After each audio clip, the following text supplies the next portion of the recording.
ഈശോ മിശിഹായ്ക്ക് സ്തുതിയായിരിക്കട്ടെ. ഓഗസ്റ്റ് 8-ാം തീയതി വിശുദ്ധ ഡൊമിനിക് ദെ ഗുസ്മാന്റെ തിരുനാൾ തിരുസഭ സാഘോഷം കൊണ്ടാടുന്നു.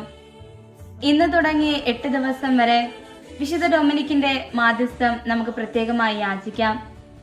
1-ാം ദിവസമായി ഇന്ന് വിശുദ്ധ ഡൊമിനിക്കിന്റെ ജനനത്തെ പറ്റി നമുക്ക് ധ്യാനിക്കാം.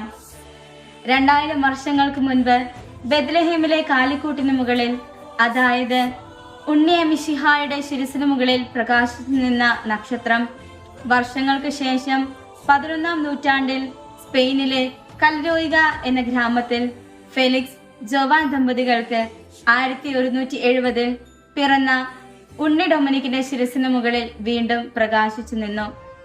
ശിശുവിന്റെ ജ്ഞാനസ്നാന അവസരത്തിൽ കണ്ട ഈ ദർശനത്തോട് തുല്യമായ മറ്റൊരു ദർശനം വിശുദ്ധ ഡൊമിനിക് ജനിക്കുന്നതിന് മുൻപായി അമ്മയായ ജോവാന് ലഭിക്കുകയുണ്ടായി. തന്റെ ഉദരത്തിൽ നിന്ന് ഒരു നായ കത്തിജ്വലിച്ചുകൊണ്ടിരിക്കുന്ന പന്തവുമായി പുറത്തേക്ക് ചാടി ലോകത്തെ മുഴുവൻ പ്രകാശിപ്പിക്കുന്നു. ഭാവിയിൽ ക്രിസ്തുവിനെ പോലെ ഈ ശിശുവും ലോകത്തെ മുഴുവൻ പ്രകാശിപ്പിക്കുവാൻ പ്രത്യേകം തിരഞ്ഞെടുക്കപ്പെട്ടവനാണെന്ന ദിവ്യ സന്ദേശം സ്വർഗം ഇതിനാൽ വെളിപ്പെടുത്തുകയായിരുന്നു. തന്നെ പറ്റിയുള്ള ദൈവഹിതം ചെറുപ്രായത്തിൽ തന്നെ മനസ്സിലാക്കിയ വിശുദ്ധ ഡൊമിനിക് ജ്ഞാനത്തിലും വിനയത്തിലും ദൈവസ്നേഹത്തിലും സഹോദര സ്നേഹത്തിലും എല്ലാറ്റിനുപരി വിശുദ്ധിയിലും പ്രശോഭിച്ചു. സമപ്രായക്കാരായ മറ്റു കുട്ടികളിൽ നിന്ന് വ്യത്യസ്തമായി കളി വിനോദങ്ങൾക്ക് പകരം വായനയിലും പ്രാർത്ഥനയിലും സമയം ചെലവഴിച്ചു. ലൗകികമായ സുഖ സന്തോഷങ്ങൾക്ക് പകരം പരിത്യാഗ പ്രവൃത്തികളിലും കാരുണ്യ പ്രവൃത്തികളിലും അവൻ വ്യാപൃതനായി. വിശുദ്ധ ഡൊമിനിക്കിന്റെ ഈ മാതൃകയിൽ നമുക്ക് നമ്മുടെ കണ്ണുകളെ സ്വർഗത്തിലേക്ക് ഉയർത്താം.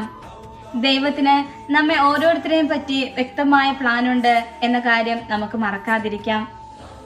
നമ്മെക്കുറിച്ചുള്ള അവിടുത്തെ സ്വപ്നങ്ങൾ ഇനിയും അവസാനിച്ചിട്ടില്ല എന്നല്ലേ ഓരോ ദിവസത്തിന്റെയും പ്രഭാതങ്ങൾ നമ്മെ ഓർമ്മപ്പെടുത്തിക്കൊണ്ടിരിക്കുന്നത്.